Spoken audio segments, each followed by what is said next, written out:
Hello class, so this week we are looking at Chapter 5, Section 1. This unit is now called Shaping a New Nation. So we just have finished looking at the American Revolution.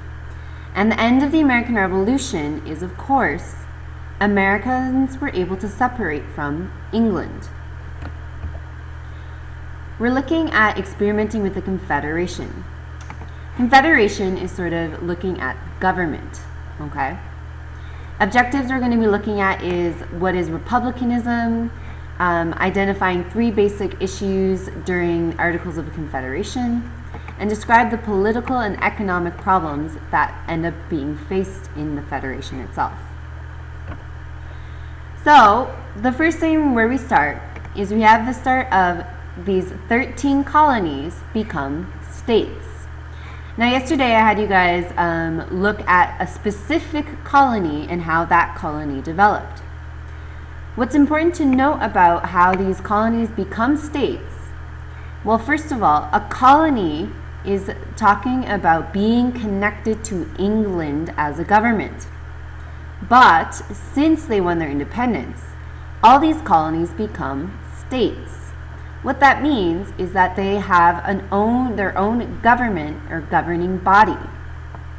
But what happens now is they're trying to decide, are we going to be self-governing colonies, or are they going to be have a national government that follows all 13 colonies? Okay? At this point, many people are very devoted to their colony. They're not necessarily devoted to all 13 colonies. So it's important to note that this is going to cause a problem. The fact that there are 13 colonies, which become states, who already have set governing rules, who have separate governors that are different in each state. This causes America not to really be able to agree with how to govern their people. One debate that starts to spark at this time is this idea of a republic. Now, America is formed on the idea of equality. This plays out in what we call is democracy. But the reason why America decided not to go for full democracy right away, which means that people vote in their leader, is because they believe that there are too many uneducated people, and that these uneducated people didn't actually deserve a voice in their government, or that they didn't really understand how to elect a good leader. So instead, they start to look at the idea of a republic.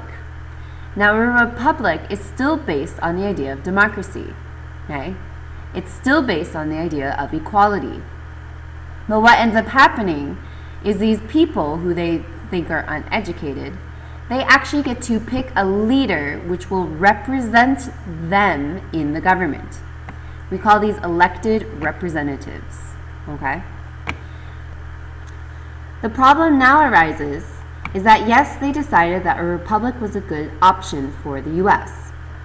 But there are 2 forms of republicanism that start to form.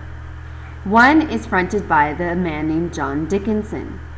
His belief is that he believes that the government should be formed by good and virtuous people. People who are going to go beyond themselves and perform what they should be doing for the good of the people. Then we have this other man. His name is Adam Smith. Now, Adam Smith is the founder of capitalism.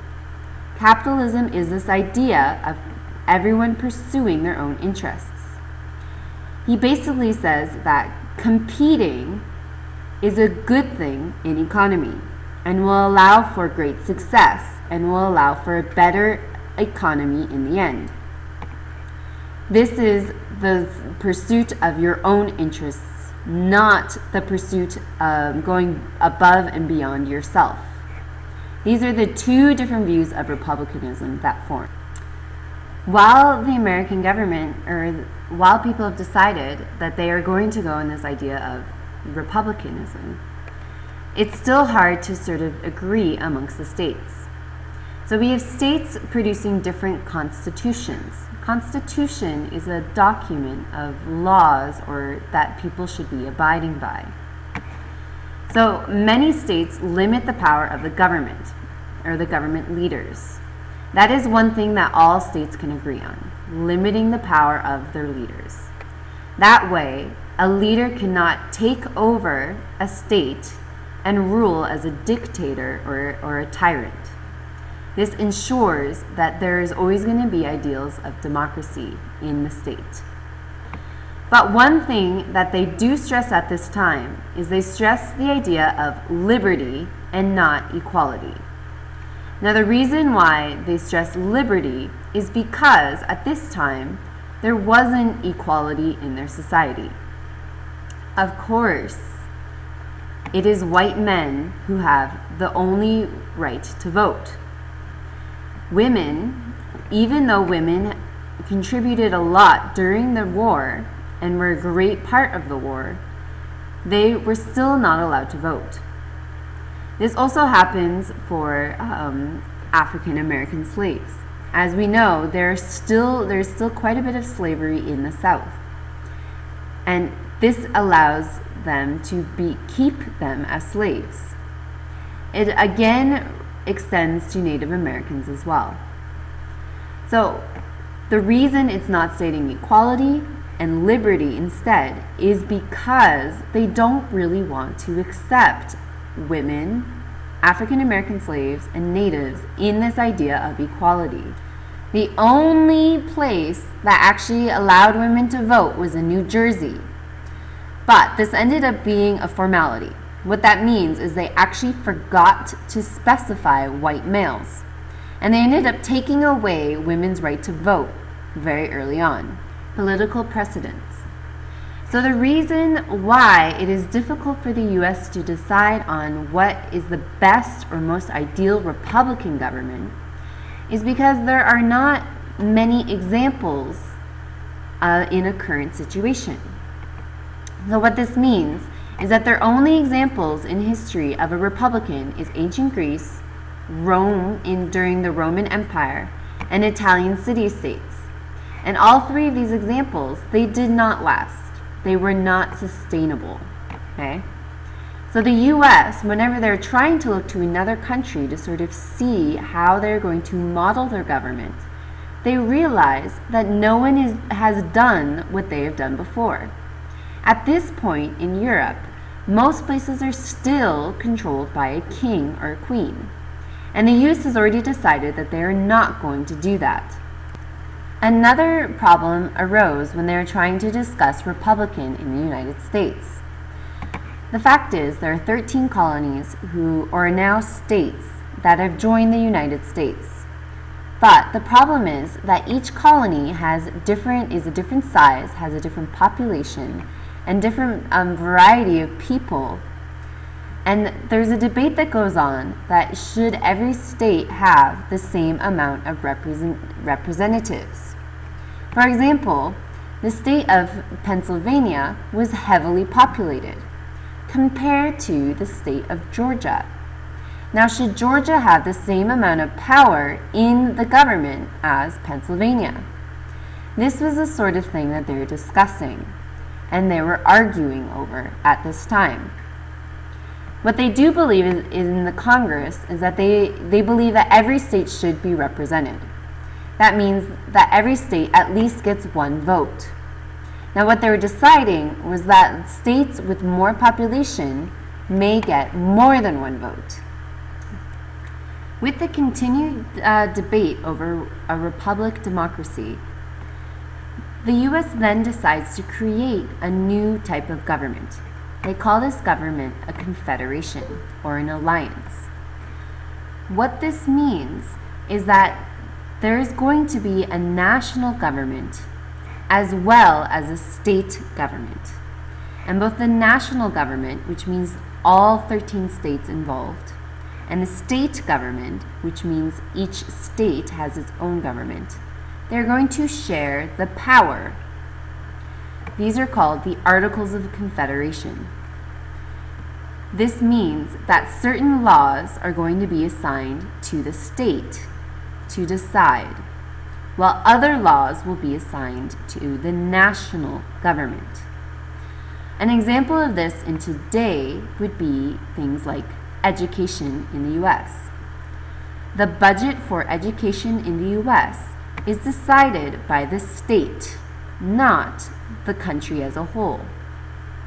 So every state gets to decide how much money they're going to put towards education in their state.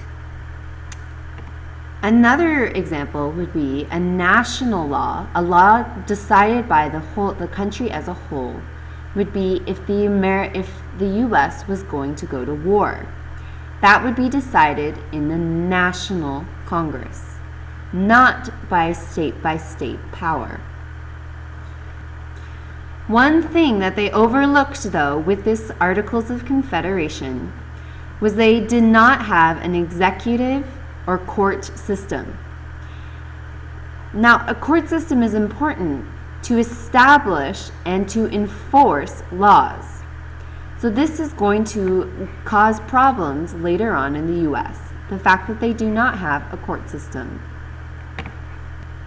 Another debate that starts to happen is they're trying to decide who's going to control Western lands.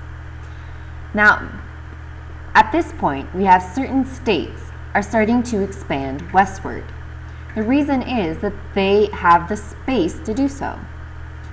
Maryland, though, which is a very small state, is starting to get a little worried. They're worried that the states who start to expand in the West are going to be gaining more power in government. So basically, Maryland is the only state at this time that does not agree to the Articles of Confederation. The U.S. had to approve how to claim Western land before Maryland would agree to sign it.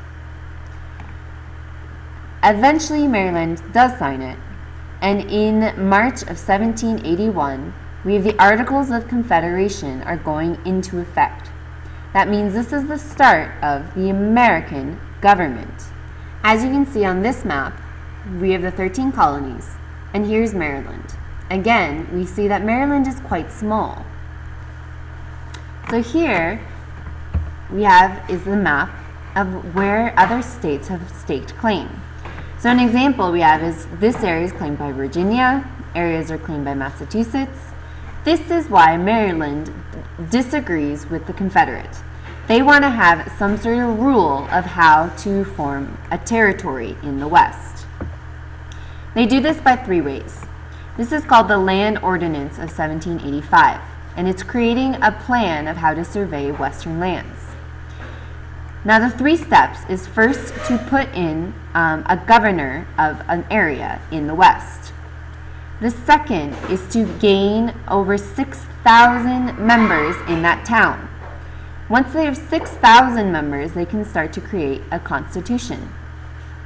After 60,000 members, then they can actually claim themselves as a state. This is how they got admitted to the Union, once there was over 60,000 people in the state. This comes with a lot of problems. Basically, people living in states are still loyal to their own state. They are not loyal to the national government. And so what ends up happening is we have states pursue their own interests. They're focusing on their own economy. The economy in New Jersey is not going to care about the economy in South Carolina. The second thing is that they have a huge amount of debt that they incurred from the Revolutionary War.